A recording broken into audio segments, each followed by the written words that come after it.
చేతులు పైకెత్తి గట్టిగా చెప్పాలి.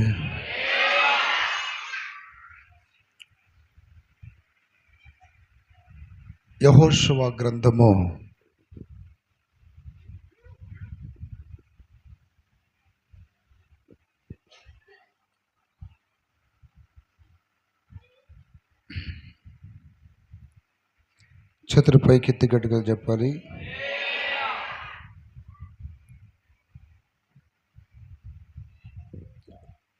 7వ అధ్యాయం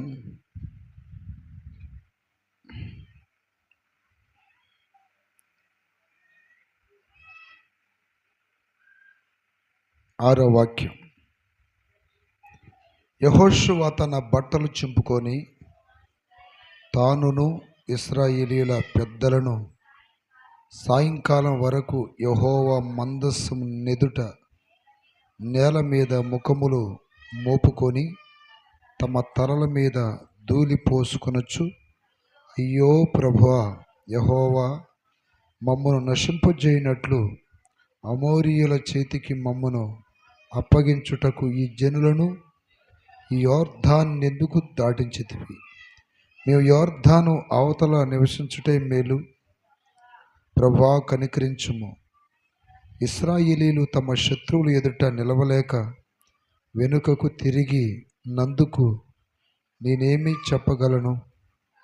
కనానీయులను ఈ దేశ నివాసులందరూ విని మమ్మను చుట్టుకొని మా పేరు భూమి మీద ఉండకుండా తుడిచివేసిన ఎడల ఘనమైన నీ నామమును గూర్చి ఇవేమి చేయుదువని ప్రార్థింపగా యెహోషువతో ఇట్లనెను, లెమ్ము, నీవేళ ఇక్కడ ముఖము నేల మోపుకుందువు. ఇశ్రాయేలీలు పాపము చేసి ఉన్నారు, నేను వారితో చేసిన నిబంధనను వారు మీరి ఉన్నారు. శపితమైన దాన్ని కొంత తీసుకొని దొంగిలి బొంకి తమ సామానులో దాన్ని ఉంచుకుని ఉన్నారు. కాబట్టి ఇశ్రాయేలీలు శాపగ్రస్తులై తమ శత్రువులు ఎదుట నిలవలేక తమ శత్రువులు ఎదుట వెనుకకు తిరిగిరి.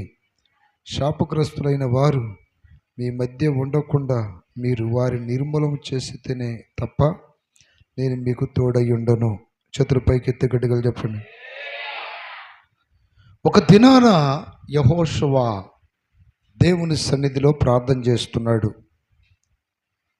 యెహోషువ మాత్రమే కాదు, ఇశ్రాయేలీల పెద్దలు కూడా దేవుని మందసం ఎదుట నేల మీద ముఖములు మోపుకొని తమ తలల మీద ధూళి పోసుకొనొచ్చు, అయ్యో ప్రభువా అని ప్రార్థన చేస్తున్నారు. దేవుని స్తోత్రం కలుగునుగాక. ఎందుకు యెహోషువ ప్రార్థన చేస్తున్నాడంటే,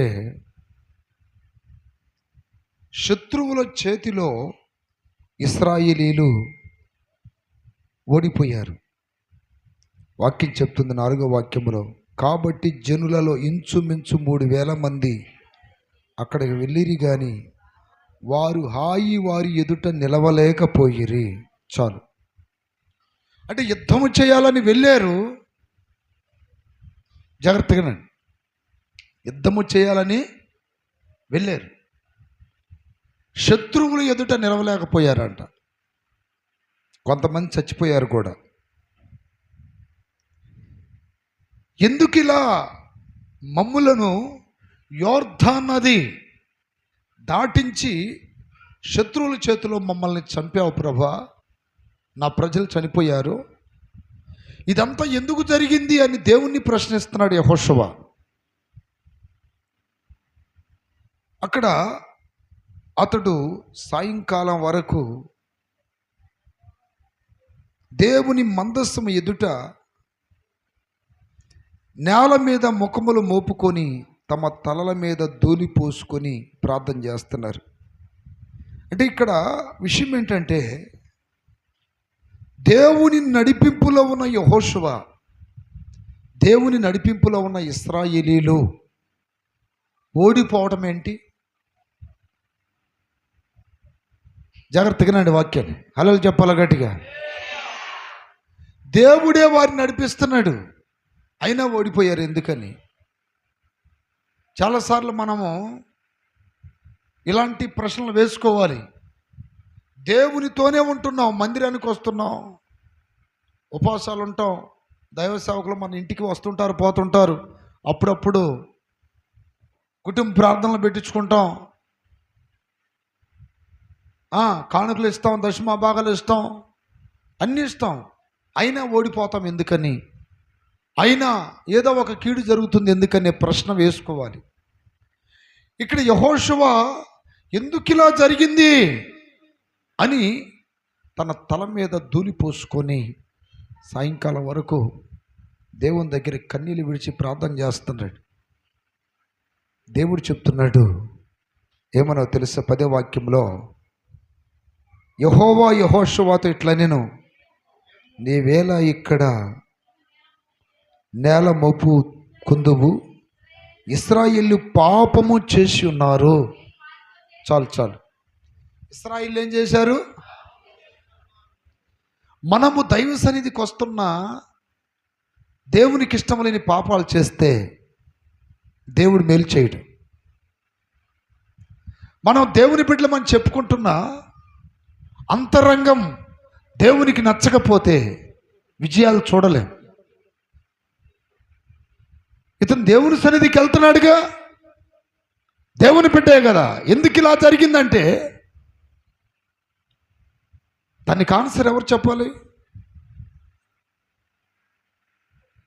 చాలాసార్లు మీరు అనుకుంటారు మేము దేవుని సన్నిధికి మాత్రం వెళ్తే చాలు, ఇక వారం రోజులు ఎక్కడ తిరిగినా మమ్మల్ని దేవుడు క్షమించేస్తాడు, ఆయన కొనకక నిద్రపోక కాపాడుకుంటానంటున్నాడు, స్వస్థపరుస్తానంటున్నాడు, పోషిస్తానంటున్నాడు. వారం రోజులు ఎట్టయినా బలాదురుగా తిరిగితే ఒక ఆదివారం పోతే చాలనుకుంటున్నారు మీరు చాలామంది. అటు కుదరదండి. దేవుడు నడిపిస్తే నడుస్తున్న ప్రజలే వీళ్ళు. కానీ ఇక్కడ అపజయం ఎందుకు కలిగింది శత్రువులు ఎదుట అంటే దానికి ఆన్సర్ దేవుడు చెప్పాడు. ఇశ్రాయేలీలు పాపము చేశారు, పాపము చేశారు. నేరం ఎవరి మీద మోపుతారు? యెహోషువ మీద మోపుతారా? నడిపించే దేవుడి మీద మోపుతారా? యెహోషువ అంటున్నాడు, మేము యోర్దాను నది అవతలుంటేనే బాగుండేది, అదే మాకు మేలు, కానీ యువతలకు వచ్చాం, నా ప్రజలు చనిపోయారు, కొంతమంది పారిపోతున్నారు, భయపడుతున్నారు, ఇది ఎందుకు జరిగింది ప్రభు అని ఏడుస్తున్నాడు. దేవుని స్తోత్రం కలుగునగాక. దేవుడు న్యాయస్థుడు, దేవుడు యథార్థవంతుడు, దేవుడు నమ్మదగినవాడు, దేవుడు తన విషయంలో తను చాలా పర్ఫెక్ట్గా ఉంటాడు. కానీ మన విషయంలో మనం పర్ఫెక్ట్గా ఉన్నామా లేదా అన్నది మనం పరీక్షించుకోవాలి. దేవుని స్తోత్రం కలుగునగాక, స్తోత్రం కలుగునగాక. 8వ వాక్యం అంటాడు, ప్రభువా కరుణించుము, ఇశ్రాయేలీలు తమ శత్రువులు ఎదుట నిలవలేక వెనుకకు నందుకు నేనేమి చెప్పగలను? శత్రువులు ఎదుట నిలవలేక, ఈ రోజున శత్రువులు ఎవరు? నీ సమస్య నీకు శత్రువు, నీకు ఎదురవుతున్న నిందలో బాధలు నీకు శత్రువులు, నీకు వస్తున్న శోధనలు నీకు శత్రువులు కావచ్చు. వాటి ఎదుట నువ్వు నిలబడి ధైర్యముగా ఎదుర్కోవాలి అంటే నీలో పాపము కనపడకూడదు, దేవునికి నచ్చిన క్రియలు కనపడకూడదు. దేవుని ఎదుట మనం అన్ని విషయాలు పర్ఫెక్ట్గా ఉంటే నీ నీతికి తగినట్టు నీవు వర్ధిల్లదు అన్నాడు దేవుడు. దాని స్తోత్రం కలుగునగాక. యోబు గ్రంథంలో అంటాడు, నీ నీతికి తగినట్టు వాక్యం చదువు, యోబు గ్రంథము. దాని స్తోత్రం కలుగునగాక. 5వ వాక్యంలో చూడండి, నీవు జాగ్రత్తగా దేవుణ్ణి వెదికిన ఎడల, సర్వశక్తుడకు దేవుని బతిమాలుకున్న ఎడల, ఇది ప్రాముఖ్యం, నీవు పవిత్రుడవై యథార్థవంతుడవైన ఎడల, శ్రద్ధ నిలిపి, చాలాగండి, నీవు పవిత్రుడవై యథార్థవంతుడవైన ఎడల నిశ్చయముగా ఆయన నీ యందు శ్రద్ధ నిలిపి నీ నీతికి తగినట్టుగా నీ నివాస స్థలములను వర్ధిల్లింప చేయును. అప్పుడు నీ స్థితి మొదట కొద్దిగా నుండునను, తుదకు నీవు మహాభివృద్ధి పొందేదవు. సరే, మంచి వాగ్దానం ఇది, మంచి వాక్యం. ప్రియ దేవుని బిడ్డలారా, అక్కడ అంటున్నాడు నీవు పవిత్రుడవై యథార్థవంతుడివై ఉండాలి దేవుడి దగ్గర.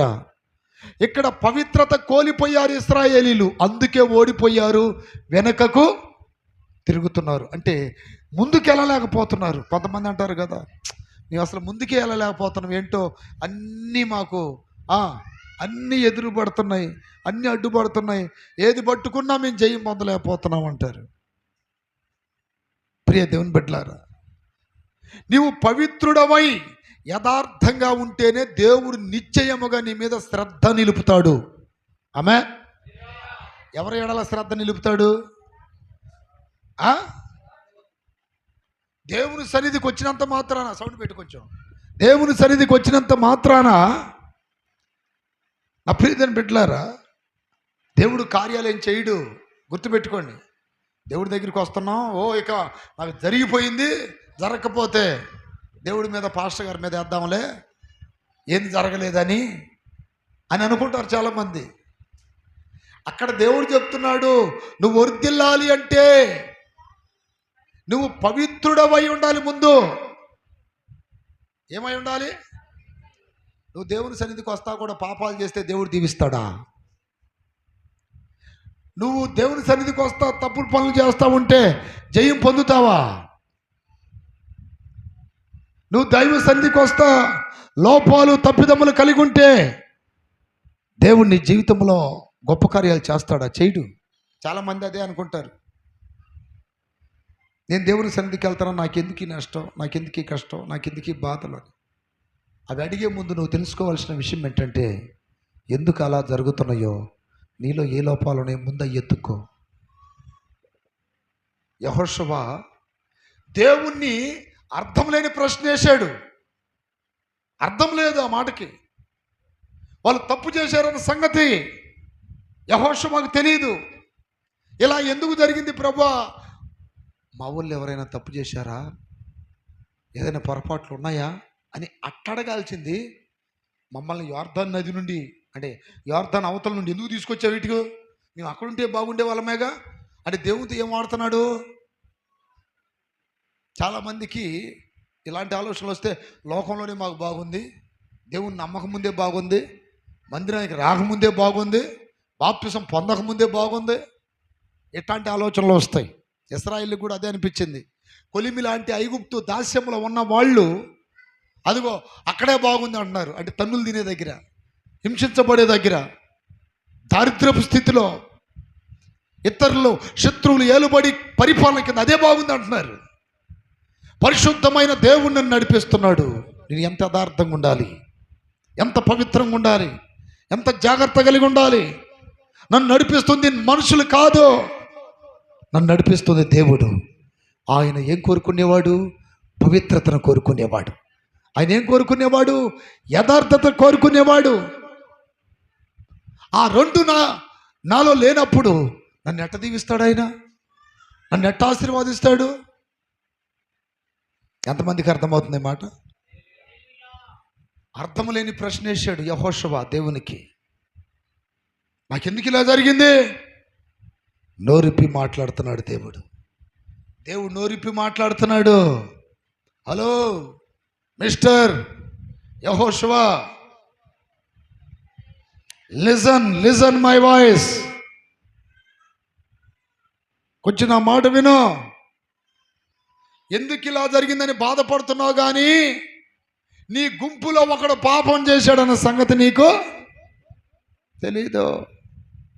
మీ ఇళ్ళల్లో ఏ కష్టం వచ్చినా నష్టం వచ్చినా టక్కన వెతుక్కోవాలి. ఏం తప్పు చేశానా, దేవుని ఎదుట ఏం పాపం చేశానా, దేవుణ్ణి ఎక్కడైనా దుఃఖపరిచానా, దేవుణ్ణి ఎక్కడైనా బాధ పెట్టానా, దానికి ప్రతిఫలమే ఈ నష్టం, దానికి ప్రతిఫలమే ఇదిగో ఈ శిక్ష, దానికి ప్రతిఫలమే ఇదిగో ఈ బాధ, దానికి ప్రతిఫలమే ఈ వేదన, దానికి ప్రతిఫలమే ఈ రోగం, దానికి ప్రతిఫలమే దరిద్రం, దానికి ప్రతిఫలమే ఈ ఓటమి, దానికి ప్రతిఫలమే వెనకంజ వేయటం, శత్రువులు ఎదుట నిలవలేకపోవటం.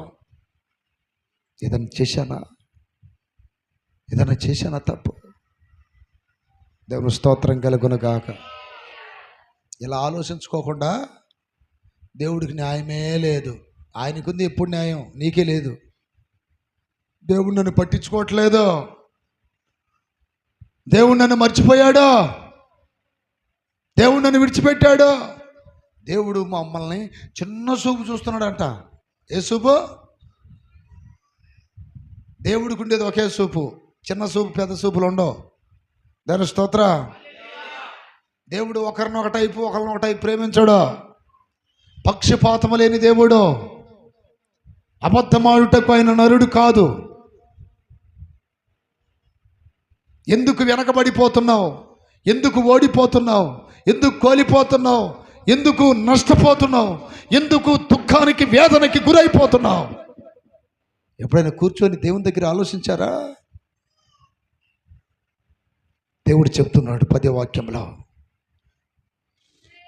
ఇశ్రాయేలీయులు పాపము అంటే ఆ జరిగిన నష్టానికి కారణము పాపం.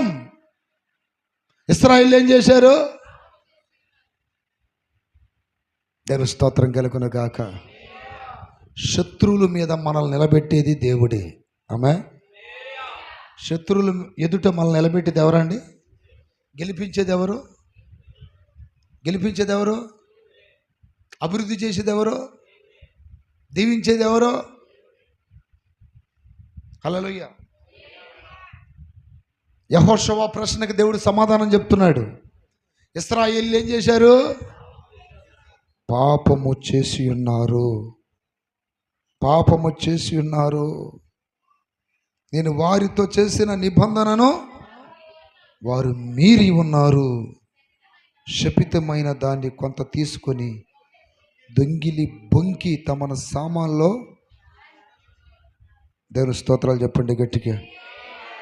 ఇక్కడ ఒకటి పాపం చేశారు అన్నాడు, రెండోది నిబంధనను మీరారు అన్నాడు, మూడోది శపితమైన దాన్ని తీసుకొని ఒకటి దొంగతనం చేశారు, రెండోది బొంకి తమ సామాన్లో దాన్ని ఉంచుకుని ఉన్నారని 4 విషయాలు చెప్పాడు అక్కడ.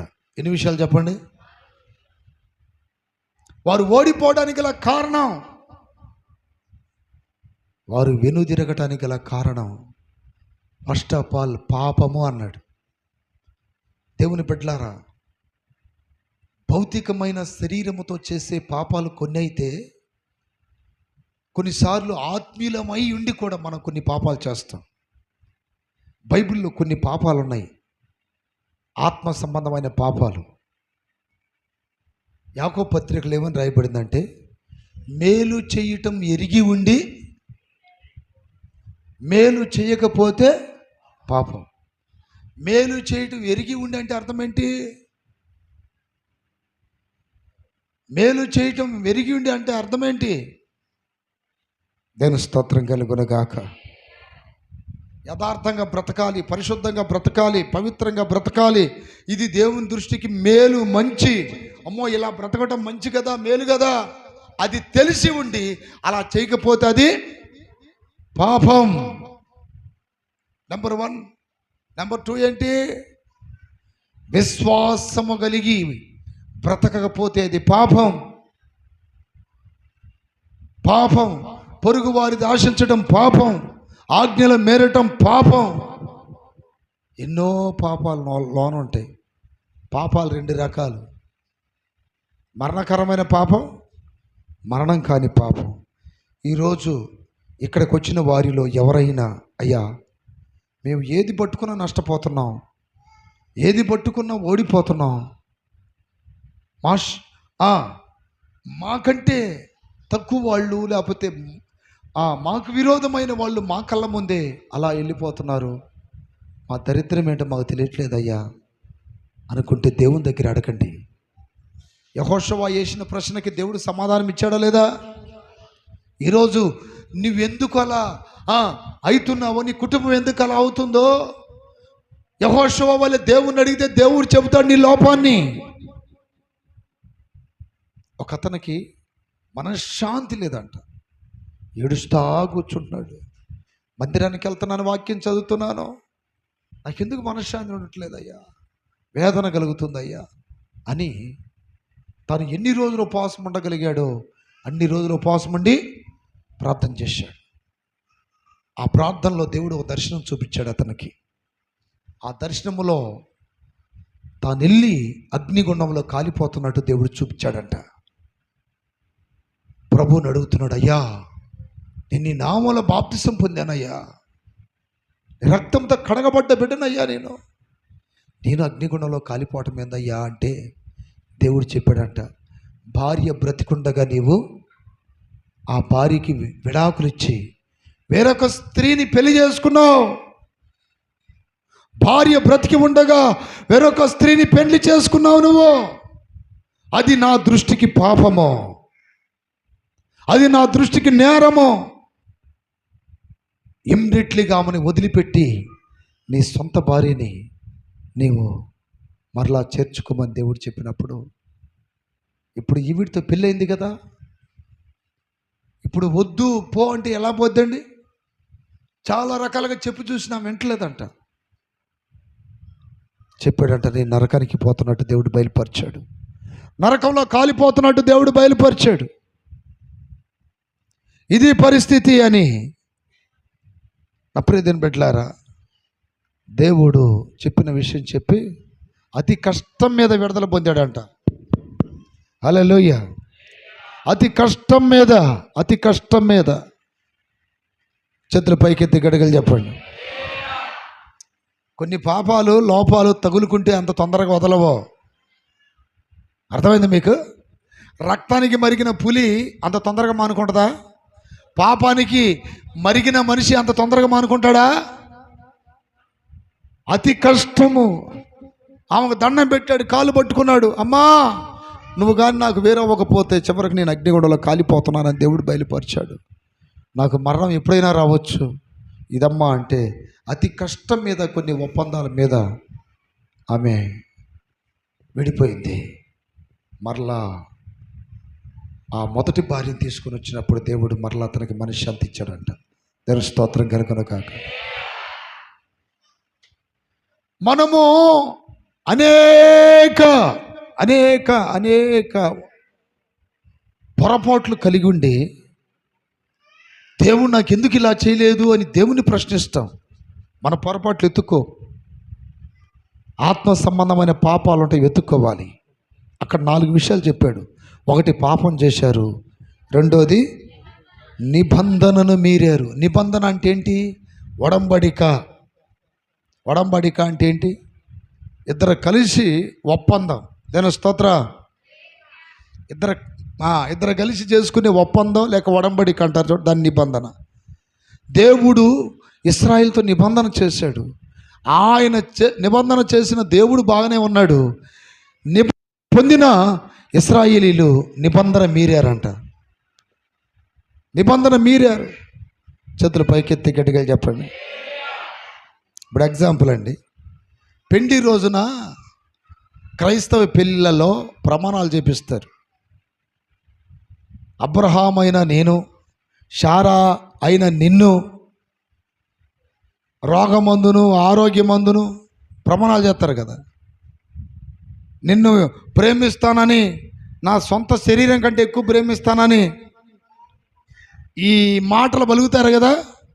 పెళ్ళైన ఒక 5-6 సంవత్సరాల తర్వాత చూడండి, భార్యని ప్రేమిస్తాడా? లేకపోతే భర్తకే లోబడిద్దా? ఈ నిబంధన చేసిన వాళ్ళు ఇప్పుడు ఏమవుతున్నారు? నిబంధనను మీరిపోతున్నారు. అట్టాకి దేవుడి దగ్గర వీళ్ళు నిబంధనలో మీరిపోయారంట. చేతుల పైకెత్తి గట్టిగా చెప్పండి. బైబిలు క్రొత్త నిబంధన, పాత నిబంధన. నిబంధన అంటే ఏంటి? దేవుడు చేసిన ఒడంబడిక. మీరు ఇలా ఉంటే ఇలాంటి కార్యాలు చేస్తానని. దేవుడు తన విషయంలో కరెక్ట్గా ఉన్నాడు, కానీ ఇశ్రాయేలు కరెక్ట్గా లేరు. ఈ రోజున మనకి దేవుడు చేసే విషయాలు ఆయన కరెక్ట్గా ఉంటాడు. ఆయన మీద ఎన్నడూ ఎప్పుడు నేరాలు మోపకూడదు, ఆయన అన్యాయస్తులని పలకూడదు. ఆయన కరెక్ట్గానే ఉంటాడు. ఒకటి జరిగిందంటే ఎందుకు ఇలా జరిగింది అన్నది ఎత్తుక్కోండి లోపాలని. దాని స్తోత్రం కలుగును గాక. రెండోది, నిబంధన మీరారు. మూడవది ఏంటి? శపితమైన దానిని కొంత తీసుకుని, చూడండి, శపితమైనది. దేవుడు ఏం చెప్పాడు? యెరికో పట్టణంలోనికి మీరు ప్రవేశించినప్పుడు అది శపితమైనది. ఏది ముట్టుకోవద్దు, ఏది తెచ్చుకోవద్దు. అది ఎంత విలువైనదిగా మీకు కనబడినా సరే, డోంట్ టచ్ దట్ అని చెప్పినప్పుడు ఓకే అన్నారు. ఆకాను అనేవాడు వెండిని, బంగారమును, షేనారు వస్త్రం అంటే బబులోన్ డ్రెస్ తెచ్చుకొని తన గుడారములో దాచుకున్నాడంట. దేహము కూడా గుడారమే, జీవితం గుడారమే. ఇది ఈ గుడారంలో ఎన్ని దాచుకున్నావు నువ్వు? లోపాలు ఎన్ని లోపాలు దాచుకున్నావు లోన? ఆ లోపాలు నీలో ఉన్నంత కాలం నువ్వు జయం పొందలేవు. ఆ లోపాలు నీలో ఉన్నంత కాలం నీ వ్యాపారాలు అభివృద్ధి చెందవు. ఆ లోపాలు నీలో ఉన్నంత కాలం బంగారం కూడా మట్టి అయిపోద్ది పట్టుకుంటే. మట్టి బంగారం అవటం కాదు, బంగారం కూడా ఏమైంది? మట్టి అయిపోద్ది. కారణం ఏంటి? నువ్వు దాచుకున్నావు దేవునికి నచ్చని క్రియల్ని, దేవునికి నచ్చని లోపాలు నీ అంతర భాగములో దాగున్నాయి. నీ అంతరంగములో ఆ లోపాలని ఒప్పుకొని విడిచిపెట్టినప్పుడు మాత్రమే నువ్వు జయం పొందుతావు, నువ్వు గెలుస్తావు, నువ్వు ముందుకెళ్ళగలవు, శత్రువులను జయించగలవు, అన్నిట్లో అభివృద్ధిని, అన్నిట్లో ఆశీర్వాదాన్ని, దీవెనలు చూడగలుగుతావు. ఇక్కడ దాచుకున్నారంట. ఏం దాచుకున్నారు? అతిక్రమాలు. దేవుని స్తోత్రం కలుగునగాక. ఏ క్రియ, ఏ శరీర క్రియ ఉందో నీలో అడుగు. నీకై నువ్వు జయించలేకపోవచ్చు, అడుగు దేవుని. అయ్యా, ఇదిగో ఈ అబద్ధాన్ని జయించలేకపోతున్నా, ఇక ఈ పాపపు ఆలోచనలు మానుకోలేకపోతున్నా, ఈ నేత్రాశ మానుకోలేకపోతున్నా, ఈ శరీర క్రియలు మానుకోలేకపోతున్నా, బాగా ఉండాలనుకుంటున్నాను కానీ అయ్యా నేను ఉండలేకపోతున్నాను, నాకు సహాయం చేయమని అడగండి. దేవుడేమన్నాడు? బలహీనులను నేను బలపరుస్తా. చప్పట్లు కొట్టండి. బలహీనులను బలపరుస్తాను. నువ్వు జయించలేవు, దేవుడు నీకు జయమిస్తాడు. నా వల్ల కావట్లేదు అయ్యా. చేతులు పైకెత్తి గడిగలు చెప్పండి. నేను దేవుని నమ్మిన కొత్తలో నాకు కైని అలవాటు ఉండేది, రాజకైని. బాప్తిసం పొందాను కానీ మానుకోవాలని ఉన్నా మానుకోలేకపోయా. అది ముట్టుకుంటే ఏమైందని మళ్ళీ భయం. ఇక నా వల్ల కావట్లేదని మోకాళ్ళ నుంచి ప్రార్థన చేస్తున్నా.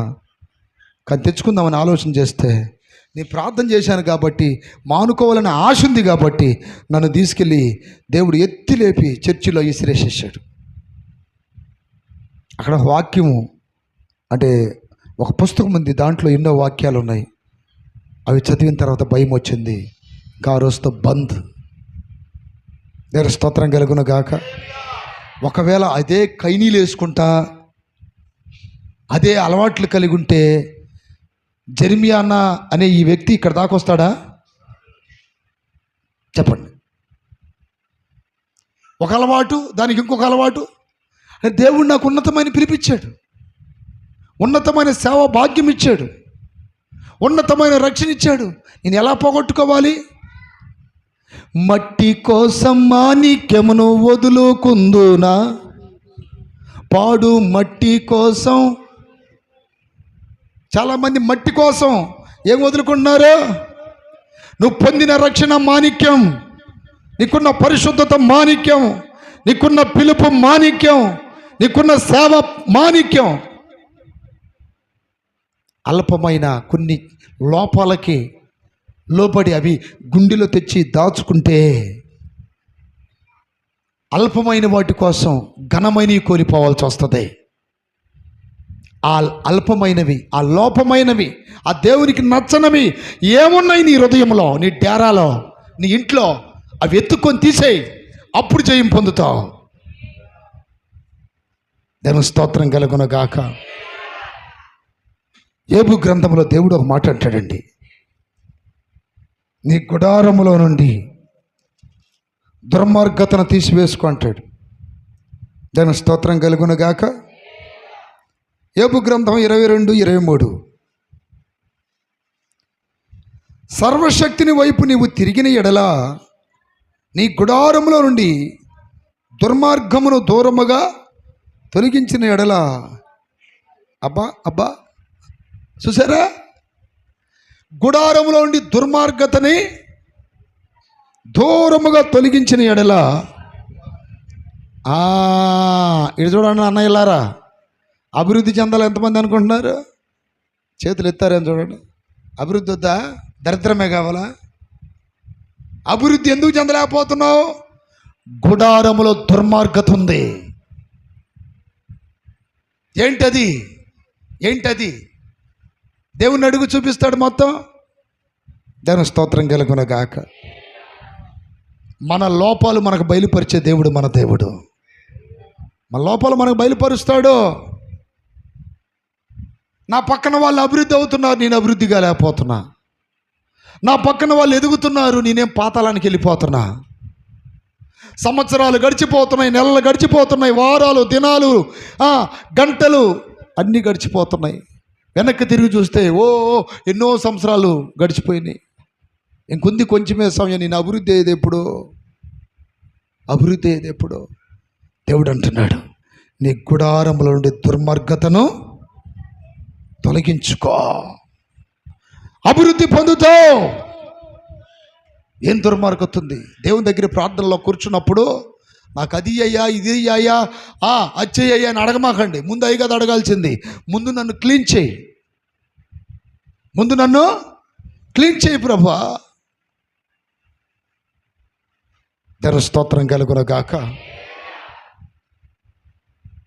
నీవు పవిత్రుడవై యథార్థవంతుడవైన ఎడల నిశ్చయముగా ఆయన నీ మీద కనుదృష్టి ఉంచి శ్రద్ధ నిలిపి నీ నీతికి తగినట్టు నీ నివాస స్థలములో వర్ధిల్లింపచేస్తాడు. ఎత్తుకోండి. నాలో ఏ లోపం ఉంది, నాలో ఏ తప్పిదం ఉంది? 139వ కీర్తనకారుడు వెతుక్కుంటున్నాడు.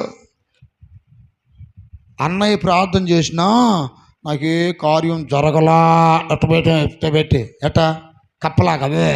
అన్నయ్య ప్రార్థన చేసినా నాకే కార్యం జరగలా. ఆ మాట అందరంటే నాలో ఏమైనా లోపం ఉందేమో నేను ఎత్తుక్కుంటా. అందరూ అంటలేదుగా. దాని స్తోత్రం. కొంతమంది కార్యాలు జరిగి కొంతమంది జరగట్లేదంటే ఆ తప్పు నాదా మీదా చెప్పండి?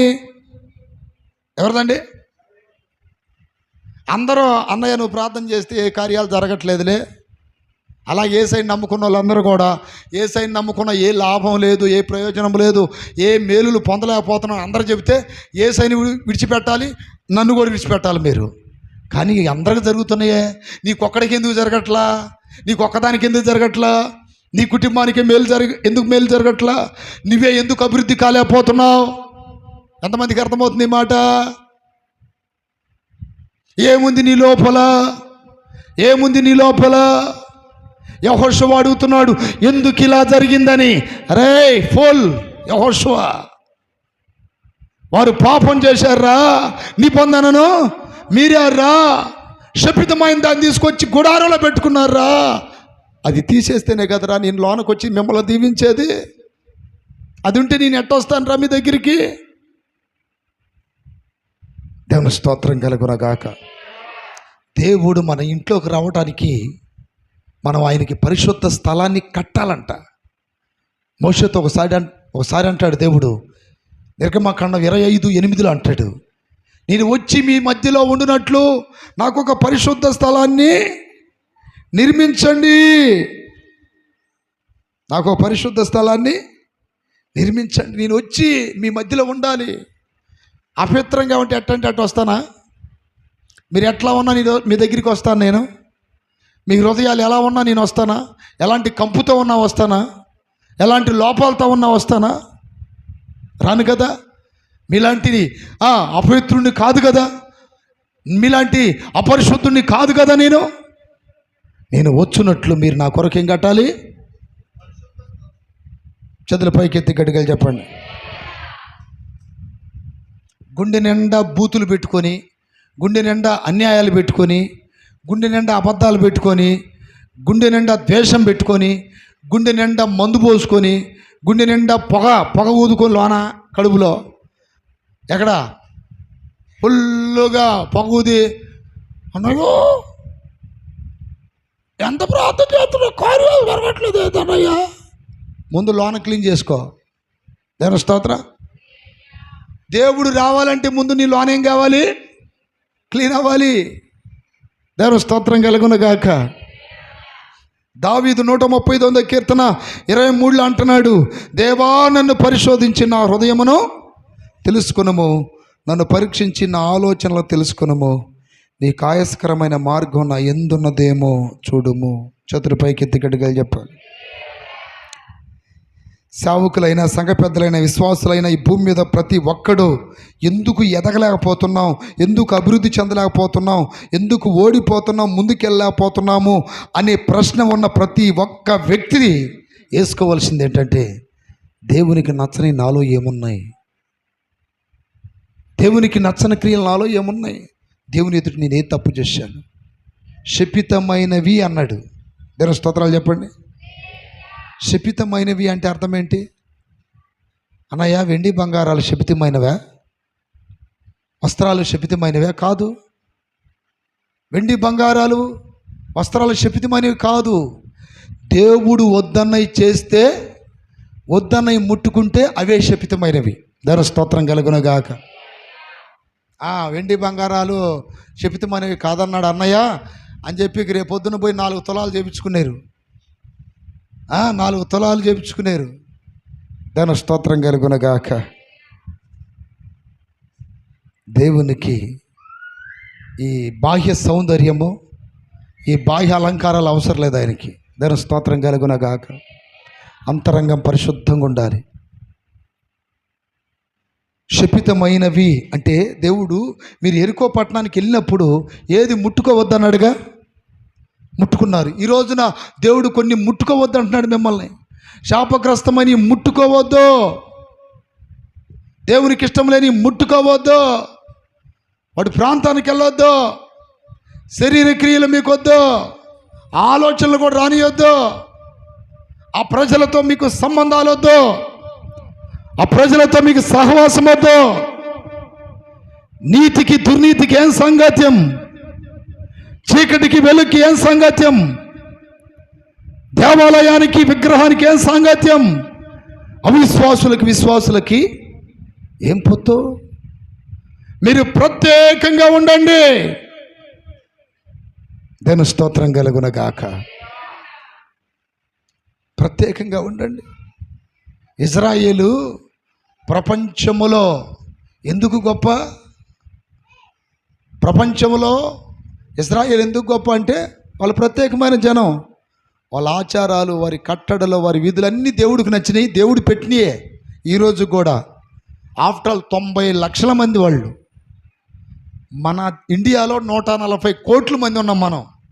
కోటికి కూడా ఒక 10 లక్షలు తక్కువ. కానీ 90 లక్షలు ఉన్న వాళ్ళు అప్పుడే తినబెట్టారు. ప్రపంచాన్ని ఎందుకు ఉనికిస్తున్నారు? కోటి మంది కూడా లేరు, ప్రపంచానికి ఎందుకు ఉనికిస్తున్నారు వాళ్ళు? అంత జ్ఞానం ఎక్కడి నుండి వచ్చింది వాళ్ళకి? అంత సామర్థ్యత ఎక్కడి నుండి వచ్చింది? హమాస్ లేపేశారు. 1000 మందిని వాళ్ళని చంపితే 41,693 మందిని లేపేశారు. అంటే 1000 మందికి 41,000 మందిని లేపేశారు. అది అవుట్. మళ్ళీ హిజ్బుల్లా, లెబానోను, అది అవుట్. ఇప్పుడు మళ్ళీ ఇరాన్కి వెళ్ళి చూస్తున్నారు. ఇరానుడు 200 మిసైల్స్ వేసేసాడు.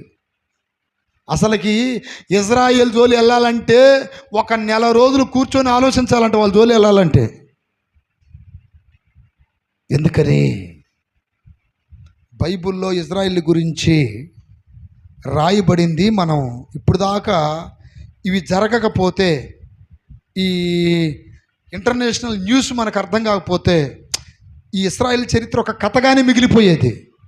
కానీ నేడు అవి ప్రత్యక్షంగా కనపడుతున్నాయి. 140 కోట్ల మంది ఇండియన్స్, చైనీస్ మనకంటే ఇంకా ఎక్కువ. జనాభా లెక్కలో మొదటి స్థానంలో ఉంది చైనా, 2వ స్థానంలో ఉంది మంది. ఇప్పుడు రష్యా ప్రపంచంలో చాలా పెద్ద దేశమే, 14 కోట్ల మంది జనం. ఎన్ని కోట్లు? అమెరికా పెద్ద దేశమే, 30 కోట్ల మంది జనం. ఇండియా పక్కన, ఒక పక్క పాకిస్తాన్, ఒక పక్క ఆఫ్ఘనిస్తాన్, పక్కన ఇరాన్ పక్కన ఇరాక్. ఇండియా తర్వాత పెద్ద దేశం ఏంటంటే ఇరానోడు గెలుక్కున్నాడు. ఇప్పుడు నా ప్రియమైన బిడ్డలారా, ఒక చిన్న దేశం ఇంతమందిని భయపెడుతుందంటే ఏంటి అర్థం? అసలుకి ఈ వాక్యాన్ని బట్టి అర్థం చేసుకోవాల్సింది ఏంటో తెలుసా? ఆయన చెప్పినట్టు చేసే వారి పక్షాన ఆయన నిలబడి వారి యుద్ధాలన్నీ ఆయన చేస్తాడు. చప్పట్లు కొట్టి గట్టిగా చెప్పండి హల్లెలూయా. యుద్ధములన్నీ జరిగించేది ఆయనే. దావీదు యుద్ధభూమిలోకి వెళ్ళినప్పుడు అదే మాట్లాడాడు. ఏమని? యుద్ధము యెహోవాదే, మేము కేవలం పావులు మాత్రమే, మేము ముందు నిలబడతాం, మా యుద్ధాలని దేవుడే. ఇప్పుడు ఇశ్రాయేలీలు ఎందుకు ప్రపంచంలో తోపులంటే వాళ్ళలో ఏమి లేదు, వాళ్ళు దేవుని మాట్లాడారంతే. దేవుడు చెప్పింది చూడండి. నజరుల్లా అనే వ్యక్తి హిజ్బుల్లా ఈ ఉగ్రవాద సంస్థానికి మెయిన్ చీఫ్ అనమాట. అతను వాళ్ళ దేశం వీళ్ళు వెళ్ళలేదే. వీళ్ళు ఎంత టాలెంటెడ్ అంటే చెప్తానండి, దేవుని స్తోత్రం కలుగును గాక. ఈ హమాస్కి సంబంధించిన ఒక మెయిన్ వ్యక్తి ఒక అతను ఉన్నాడు. ఈ నజరుల్లాని చంపక ముందు అతను ఎక్కడ ఇరాన్లో ఉన్నాడు. ఇరాన్లో లక్షల మిలిటరీ సైన్యం అతనికి ప్రొటెక్ట్గా ఉంది. అడుగడుగున సెక్యూరిటీ. ఇజ్రాయేల్ దేశం ఎక్కడుంది? వేరే ప్రాంతంలో ఉంది. ఇంచుమించు 2000 కిలోమీటర్ల దూరంలో ఉన్న వ్యక్తిని ఇక్కడి నుండి చంపేశారంటే ఎవ్వరికి తెలియకుండా వారు ఎంత దైవకృప పొంది ఎక్కడో ఉన్న వ్యక్తి 2000 కిలోమీటర్ల దూరంలో ఉన్న వ్యక్తిని టైం చెప్పి చంపేశారు. దాని స్తోత్రం కలుగును గాక. లక్షల మంది మిలిటరీ వాళ్ళు ఉన్నారు అతని చుట్టూ. ఇంట్లో ఉన్నాడు, ఎట్టుండి వచ్చేసింది అంతే, ఎవరికి అర్థం కాల. సరే, అతని విషయం అట్లా అయిపోయింది. ఇప్పుడు ఇజ్రుల్లానా ఏదో పేరు ఉంది ఇతన్ని ఎట్లా చంపారు? భూమిలో 60 అడుగుల లోతులో ఉన్నాడంట. సహజంగా ఇజ్రాయెల్ దేశంలో బంకర్స్ ఉంటాయి. బంకర్స్ అంటే ఐరన్తో కట్టుకున్న ఇల్లు. ఇంకా మన భాషలో చెప్పాలంటే అంత మందంలో ఐరన్తో కట్టబడిన ఇల్లు ఉంటాయి. ఎప్పుడైతే బాంబులు పడుతున్నాయో టక్కన లోనికి వెళ్ళిపోతారు వాళ్ళు కిందకి. పెద్ద పెద్ద మిసైల్స్ వేసినా కూడా వాళ్ళకేం కాదు. ఇప్పుడు ఇప్పుడు నేను చెప్పిన ఇతని పేరు ఇజ్రుల్లా, హిజ్బుల్లా అధిపతి 60 అడుగుల లోతులో 3 లేయర్లు కలిగిన బంకర్ అంటది. అంటే 3 రకాలైనటువంటి, అంటే 3 విధాలుగా మందంగా ఉన్నటువంటి ఒక బంకర్ అది. ఒక లేరు ఒకవేళ బ్లాస్ట్ అయినా ఇంకొక లేరు ఆపేసిద్ది. అది ఒకవేళ బ్లాస్ట్ అయితే మూడోది. అట్లాంటిది 3 లేయర్లు కూడా పగిలిపోయి అతను చచ్చిపోయాడంటే అప్పుడే తినబెట్టలారా 60 అడుగుల లోతులో ఉన్న వ్యక్తిని ఎలా చంపారు వాళ్ళు? అంటే వీళ్ళేమైనా యుద్ధానికి పోయారనుకుంటున్నారా? ఏం బాలా, వాళ్ళ ఊరు అంటే వాళ్ళ దేశంలోనే ఉంటారు. చేయాల్సిన పని అంతా గడ వణిగిపోయి కేవలం తన కూతురుని మాత్రమే దగ్గర పెట్టుకొని భోజనం వండించుకుంటూ 60 అడుగుల లోతులో బిక్కు భయం కలిగి ఉన్నప్పుడు అప్పుడే పెట్టారా ఆ దేశ అధ్యక్షుడు ఎవరో బెంజమిన్ నెతన్యాహు, అతను అమెరికా వెళ్తున్నప్పుడు ఇంకా నాకు ఏ సమస్య లేదనుకున్నాడు. పోయాడు, అక్కడి నుండే చెప్పేశాడు ఈయన వచ్చేళ్ళకి వాడు ఉండకూడదని. దేవుని స్తోత్రం. హల్లెలూయా. 1000 కేజీలు బరువు కలిగినటువంటి బాంబులు పడితే 60 అడుగుల్లో కర్మ, 60 కిలోమీటర్ల దూరంలో ఉన్నా వదిలిపెట్టరు వాళ్ళు. అంటే వీళ్ళు వాళ్ళ గొప్ప నేను అంటలా. ఇక్కడ ఏంటంటే అంత జ్ఞానం ఎవరిచ్చారు వాళ్ళకి? దాని స్తోత్రం కలుగునగాక. ఇంకో విషయం చెప్పమంటారా? ఈ హిజ్బుల్లాకి సంబంధించినటువంటి హమాసు అనేది ఒక టెర్రరిస్ట్ గ్రూపు, హిజ్బుల్లా అనేది కూడా ఇంకో టెర్రరిస్ట్ గ్రూపు. మొత్తం ఇరాను 2 లక్షల మందిని పోషిస్తుంది. వీళ్ళు ఏం చేశారంటే తైవాన్ అనే ప్రాంతంలో 5,000 మెసేజ్లు పంపించుకునేటువంటి చిన్న వాటిని ఏమంటారంటే ఒక ఫోన్ లాగే ఉంటాయి. దేని స్తోత్రం. అక్కడ ఆర్డర్ ఇచ్చుకున్నారు. ఎందుకని ఫోన్లో అయితే వీళ్ళు ఆ సిగ్నల్ తర్వాత ఇప్పుడు శాటిలైట్ ద్వారా తెలుసుకుంటారు మనం ఎక్కడున్నాం మన స్థావరాలని. తైవాన్లో 5,000 ఆర్డర్ ఇచ్చుకున్నారు. అవి కేవలం మెసేజ్ మాత్రమే పోద్ది. అవి నప్పే దేని పెట్టారా, అవి తెచ్చుకొని అందరు దగ్గర పెట్టుకొని చాలా భయంగా బ్రతుకుతున్నారు ఈ ఉగ్రవాదులు. బయటికి సివిల్ డ్రెస్లోనే ఉన్నారు. ఒక చోట కూరగాయలు కొనుక్కుంటున్నాడు ఒక అతను. దాని స్తోత్రం కలుగునగాక. వాళ్ళు ఇజ్రాయెల్ దేశంలో కొన్న వస్తువులు కాదు కదా, ఇంకా వేరే ప్రాంతంలో కొన్న వస్తువులు కాదు కదా. వాళ్ళు తైవాన్లో ఆర్డర్ ఇచ్చుకున్నారు సీక్రెట్గా. తైవాన్ వాళ్ళు తయారు చేశారు అవి. కానీ తైవాన్ వాళ్ళకు కూడా తెలియకుండా ఆ మిషన్లో వీళ్ళు బాంబులు పెట్టారు. చేతులు పైకెత్తి గడిగలు చెప్పండి. ఎవరో తెలియకుండా తైవాన్ వాళ్ళకు కూడా తెలియదంట. సెల్ ఫోన్లోనే ఉంటుంది. ఒకేసారి చిచ్చు నొక్కారు. ఎంతమంది అయితే కొనుక్కున్నారో మొత్తం బ్లాస్ట్ అయిపోయింది. ఇంచుమించు 12 మంది చచ్చిపోయారు. చాలామంది గాయపరచబడి ఇప్పుడు హాస్పిటల్లో ఉన్నారు. దాన్ని బట్టి మీకు ఏం అర్థమైంది? ఇశ్రాయేలీలు సామాన్యమైన వ్యక్తులు. అరే నేను ఏరే ప్రాంతం ఎవరికి తెలియకుండా ఏమిచ్చుకున్నా, ఆర్డర్ ఇచ్చుకున్నా. అక్కడ తయారు చేసినోడు కూడా తెలియదంట వాడు బాంబు పెట్టిపోయిన సంగతి. ఒకదానికి కాదు 5,000 పెట్టాడంట. ఎప్పుడు వచ్చాడు, ఎప్పుడు పెట్టాడు? దాని స్తోత్రం కలుగునగాక. అది ఇజ్రాయిల్ అంటే. కారణం ఏంటి తెలుసా? ఇజ్రాయిల్కి ఉన్న జ్ఞానం మనుషులది కాదు, అది ఎవరిది? చేతులు పైకెత్తి గట్టిగా చెప్పండి. ఆ జ్ఞానం ఈరోజు మనకు కూడా ఇస్తాడు దేవుడు. ఆమేన్. కానీ మనం పాపం చేసినప్పుడు జ్ఞానం పోద్ది. అర్థమైందా? ఎట్టిస్తాడు మన జ్ఞానం? బ్రతకడానికి జ్ఞానం ఇస్తాడు, తప్పించుకోవడానికి జ్ఞానం ఇస్తాడు, దేవుని రాజ్యానికి వెళ్ళటానికి కూడా జ్ఞానం ఇస్తాడు దేవుడు మనకి. మీలో ఎవరికైనాను జ్ఞానం కొదువుగా ఉన్న ఎడల వాడు దేవుణ్ణి అడిగి తెలుసుకోవాలి. తన స్తోత్రం కలుగునగాక. శాపగ్రస్తమైనవి ఏమైనా ఉంటే తీసేయమని అడగాలి. తర్వాత వాళ్ళు ఏం చేశారంట? దొంగిలి బొంకి. చూడండి ఏంటంట? దొంగిలి బొంకి. ఈ 2 విషయాలు చెప్తానండి. బొంకటం అంటే అబద్ధం ఆడటం. దొంగిలి అంటే అర్థం ఏంటి? దొంగతనం చేశారని. మీలో ఎంతమంది దొరలు ఉన్నారు, దొంగలు ఉన్నారు? చేతులు ఎత్తండి గట్టిగా. ఎంతమంది దొరలు ఉన్నారు? చేతులు ఎత్తండి. దొరలు కదా మీరు, దొంగలేనా? దొంగలందరూ హల్లు చెప్పండి. దొరలందరూ హల్లు చెప్పండి. చేతులు పైకి ఎత్తి గట్టిగా చెప్పాలి.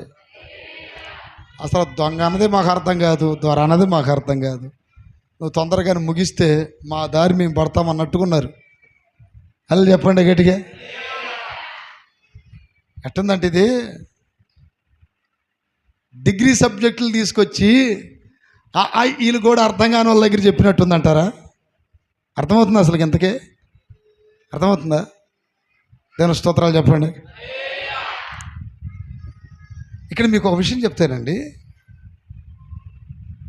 ప్రియదేని బిడ్డలారా, దొంగలు అన్నాడు అక్కడ. రెండోది బొంకిరి అని ఉంది. పేతురు కూడా ఒకసారి బొంకాడంట. యేసయ్య నీకు తెలుసా అంటే ఏమన్నాడు? ఆయన ఎవరో నాకు. ఇప్పుడు బొంకుట అంటే అర్థం ఏంటి? అబద్ధం ఆడట, దొంగిలటం. ఇప్పుడు నేను దొంగలని మిమ్మల్ని అన్నాను కదా, ఎంతమంది దొంగలు ఉన్నారని. అన్నా మేము ఎవరి దగ్గర దొంగతనం చేశామన్న అంత మాట అంటారు. ఒకవేళ లేనిపోయింది చర్చిలో ఏమన్నా మేము దొంగతనం చేశామంటారా? లేకపోతే ఎప్పుడన్నా మీ దగ్గరికి వచ్చి దొంగతనం చేశామా? ఈ మధ్య నా బైబిల్ ఇవ్వాలంటే నాకు భయం వేస్తుంది. నా బైబిల్లో కూడా డబ్బులు దొంగతనం చేస్తున్నారు కొంతమంది. ఎవరో మీరు కాదులే, పిల్లలే. దాని స్తోత్రం. హల్లెలూయా చెప్పండి గట్టిగా. చాలా సంవత్సరాల కిందట ఇక్కడ ఒక దొంగతనం జరిగింది నా బైబిల్లో. ఈ మధ్య పేరిచ్చేరులో కూడా ఒక దొంగతనం జరిగింది. ఇక్కడేం 1700 పోయినాయి, అక్కడేం 1300 పోయినాయి. హల్లెలూయా. తీసుకున్న వాళ్ళని దేవుడు దీవించును గాక. తీసుకున్న వాళ్ళని దేవుడు దీవించును కాకుండా ఇంకా అనేక దొంగతనాలు చేయమనా? హల్లెలూయా. ఆత్మ సంబంధమైన దొంగలు ఎవరు చెప్పండి? ప్రార్థన చేయనివాడు దొంగ, దశమ భాగం ఇవ్వనివాడు. ఇప్పుడు దేవుడు అంటున్నాడు, వారు దొంగిలీరే. ప్రార్థన చేయనివాడు దొంగ. మత్తయి సువార్త అండి. ఈరోజు నువ్వు ప్రార్థన చేయకపోతే దేవుని దృష్టిలో ఎవరివి? దొంగవే. నా మందిరము సమస్త జనులకు, దాన్ని మీరేం చేశారు? మత్తయి సువార్త 21:13, నా మందిరం ప్రార్థనా మందిరం అనబడును అని రాయబడి ఉన్నది, అయితే మీరు దానిని దొంగల గుహగా చేసేటి వారు. నేను చాలు. దేహము దేవునికి ఆలయం. ఈ ఆలయంలో ప్రార్థన జరగకపోతే దేవాలయాన్ని ఏం చేశాడు? వాడు దొంగల గుహగా చేశాడు. ఇప్పుడు దొంగలు ఎవరు? ఆత్మ సంబంధమైన దొంగలు. ప్రార్థన చేయని వాళ్ళు దొంగలు. రోజు ఎంతమంది ప్రార్థన చేస్తారు? లాజరన్న, ప్రార్థన చేస్తావా నువ్వు? ప్రతిరోజు చేతులు పైకెత్తి గడిగలు చెప్పండి. మీరు ఎంతమంది చేస్తారు? ఉదయాన్నే లేచి ప్రార్థన చేస్తున్నారా? మీరు చేస్తే ఎంత, చేయకపోతే ఎంత, నాకెంత? దాని స్తోత్రం. చెయ్యకపోతే ఏ లిస్టులోకి వెళ్ళిపోతారు? దొంగల లిస్టులోకి వెళ్ళిపోతారు. ఒకటి. రెండోది, దశమ భాగం ఇవ్వనవాడు కూడా దొంగే. మలాకి సువార్త, మలాకి గ్రంథం, సువార్త కాదు, మలాకి గ్రంథం 3:8, మానవుడు దేవుని యొద్ద దొంగిలునా? అయితే మీరు నా యొద్ద దొంగిలితిరి. దేని విషయంలో మేము నీ యొద్ద దొంగిలితిమని మీరందరూ 10వ భాగమును ప్రతిష్టార్పణలను ఇయ్యక దొంగిలితిరి. ఈ జనులందరూ నా యొద్ద దొంగిలిచునే ఉన్నారు, మీరు శాపగ్రస్తులై ఉన్నారు. అంటే దొంగతనం చేసేవాడు ఏమయ్యాడు? శాపగ్రస్తుడు. ఇటు చూడండి. హల్లెలూయా. దశమ భాగం ఇవ్వని వాడెవడో దొంగ. మీరు కాదు, మేము కూడా తెస్తున్నాం దశమ భాగం. తెలుసా మీకు? ఎందుకని మేము దేవుని దగ్గర దొంగలుగా ఉండకూడదు. హల్లెలూయా. ఎంతమంది దశమ భాగాలు తెస్తారు? చేతులు ఎత్తండి. యథార్థంగా చేతులు ఎత్తండి. నిజంగా తెస్తున్నారు దశమ భాగం? అడది మీ కవర్లు రావట్లే కొంతమంది మా దగ్గరికి. ఈ మధ్య కొంతమంది రాకపోతే స్వర్జన్ వచ్చి నన్ను అడిగాడు, అన్న పలానోళ్ళు రావట్లేదు అన్నారు. నేను మనసులో సర్లే ఏమైందో ఏంటని అనుకున్నా. దేవుడు నాకు చాలా రహస్యాలు బయలుపరిచాడు. దాని స్తోత్రం కలుగును గాక. ఆ మాటలన్నీ మిమ్మల్ని బాధ పెట్టడం నాకు ఇష్టం లేదు, కానీ దొంగలుగా ఉండమాకండి ఇప్పుడు నుండి అయినా. ఆమేన్. ఇప్పుడు నుండి అయినా చేతుల పైకెత్తి గడ్డగలు చెప్పాలి. అక్కడ దొంగతనం చేశారు అంటున్నాడు. ఏ విషయంలో మేము దొంగలమయ్యాన్ని అడిగితే ఆన్సర్ చెప్పాడు ఆయనే. 10వ భాగమును ప్రతిష్టార్పణ ఇయ్యకనే దొంగిలితిరి. కూసేగాడిది వచ్చి మేసేగాడిని, మంచోళ్ళు చెడ్డోళ్ళని చెడగొడతారు సంఘాల్లో. చూడండి, యవ్వనవాడు ఏం చేస్తాడంటే ఇచ్చేవాడిని కూడా చెడగొడతాడు. ఈ భర్త ఏమంటాడంటే, ఏమే అదిగో ఇది వీడు ఇట్లేదు అంటనే, మనం ఎందుకు ఇవ్వాలి అంటాడు. దేవుని స్తోత్రం. ఇప్పుడు ఇచ్చే ఆమెని యవ్వనం చెడగొట్టింది. మనం ఇవ్వాలా ఏంది? అమ్మో మీకంటే మేము మోస్ట్ సీనియర్స్ 10 ఏండ్లు ముందు, నిన్నగాక మొన్న వచ్చి అంత కరెక్ట్గా ఆడుంటావులే. ఇద్దరు నడ్డి ఎరగొట్టినప్పుడు అప్పుడు అర్థమైద్ది. హల్లెలూయా. గురుడ్డివాడు వెళ్ళి గుంటలో పడితే, ఆ గురుడ్డివాడి మార్గంలో వెళ్తే ఇద్దరు ఎక్కడ పడుతున్నారు? దేవుని స్తోత్రం కలుగునగాక. ఆ నష్టం కనపడిద్ది, ఖచ్చితంగా కనపడిద్ది. మీరు అంటే నేను చెప్పించట్లా, అది ఏదో ఒక నష్టం అయింది, ఏదో ఒక విధంగా దానికంటే డబల్ ఖర్చు అయిపోతూనే ఉంటుంది. దేవుని స్తోత్రం కలుగునగాక. నాకు భయం నాకు దశమ భాగం తీయపోతే ఏం నష్టం వచ్చిద్దా అని. ఒకరోజు నేను దశమ భాగం తీసి నేను 2-3 వారాలు ఇవ్వాల, అంటే 2-3 నెలలు ఇవ్వకపోయాలి. కానీ నా దగ్గర ఏమన్నా నేను తీసా, కానీ ఇవ్వాల.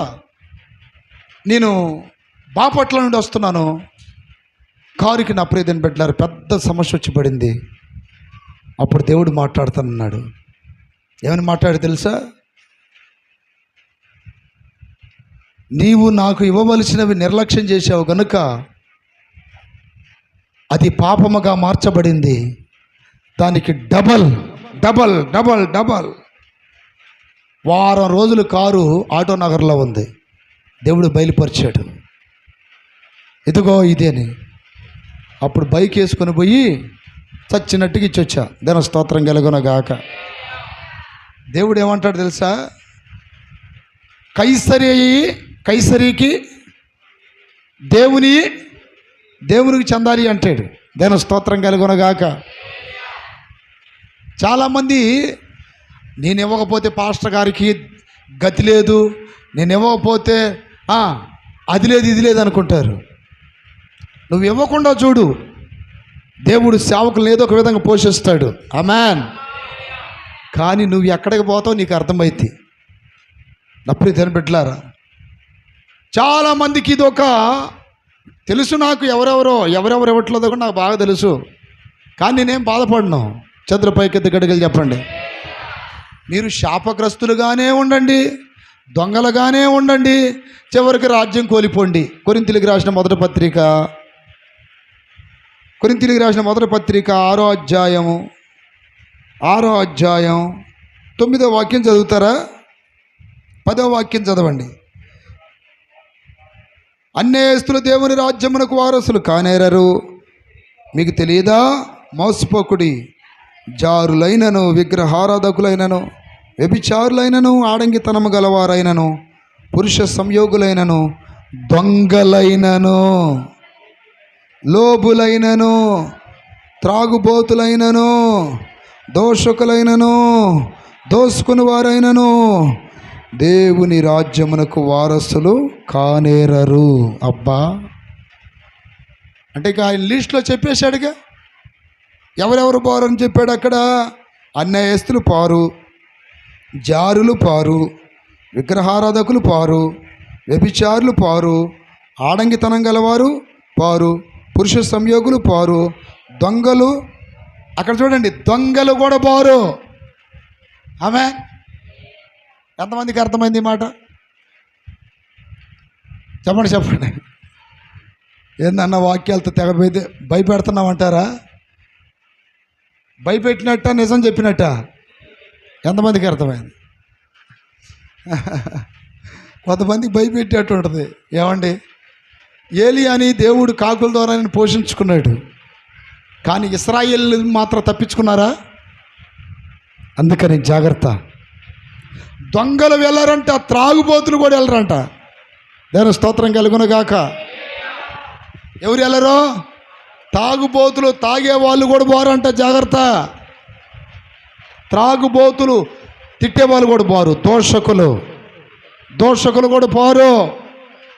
దోచుకునేవారు కూడా పోరు. విగ్రహారాధకులు పోరు, వ్యభిచారులు పోరు అని చెప్తున్నాడు.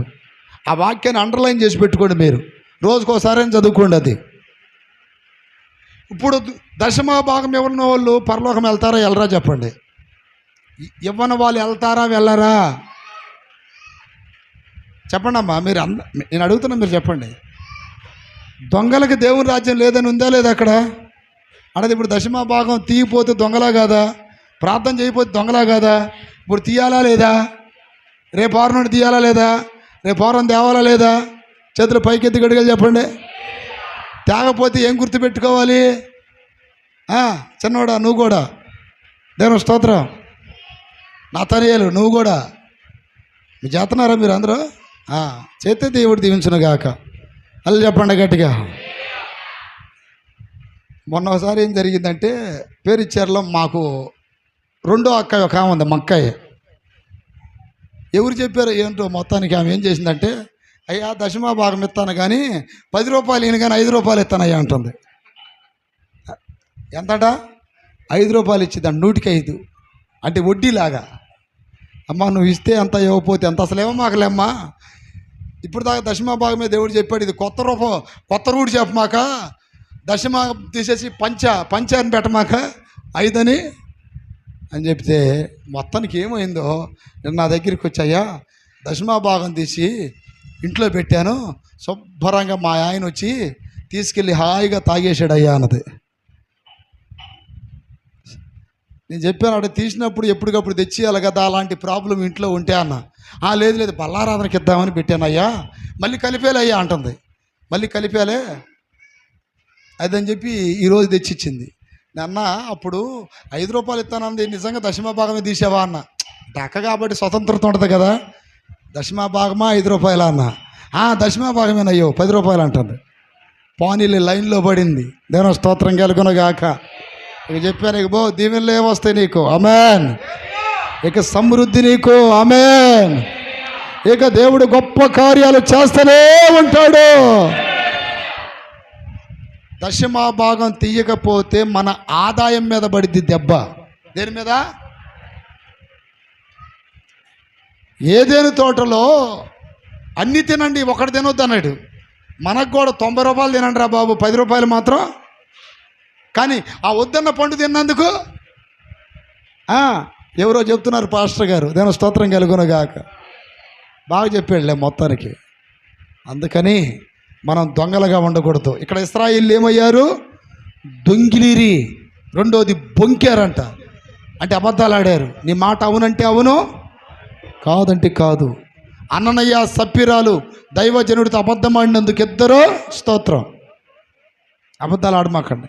అబద్ధీకులందరూ అగ్నిగుండంలో పడతారని వాక్యం చెప్తుంది. ప్రకటన గ్రంథం 21:8 4 రోజులు బ్రతుకు కోసం ఎందుకు ఈ అబద్ధాలు, ఎందుకు ఈ అన్యాయాలు, ఎందుకు ఈ దొంగతనాలు, ఎందుకు ఈ అక్రమాలు?